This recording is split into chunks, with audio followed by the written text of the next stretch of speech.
Talaga naman guys, look. Nakikita nyo ba, nakikita ko, si Carla po ay walang makeup. Napakaganda niya guys.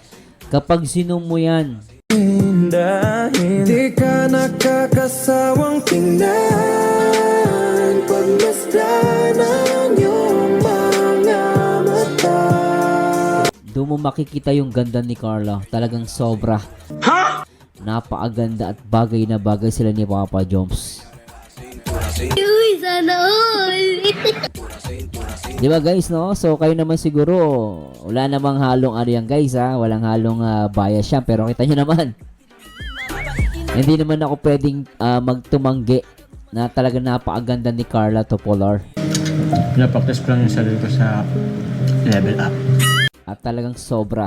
At sabi ko nga, actually bagay sa kanya tong ganitong look eh, no?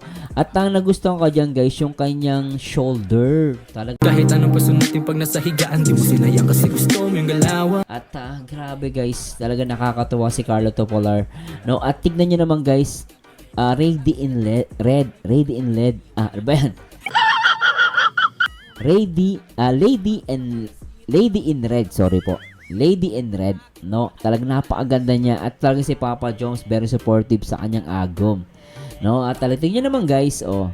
Tinakpan lang ni Carla yung kanyang itsura dito. Pero guys, parang member siya ng Blackpink.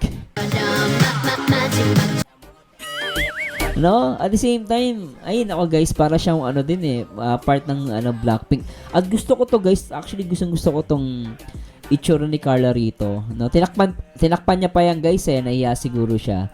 Pero look guys oh, ang ganda, sobra guys. Siguro kung di natakpan ni Carla to, mas maganda sana no? Pero na-appreciate ko guys yung ganda ni Carla. Talagang bongga.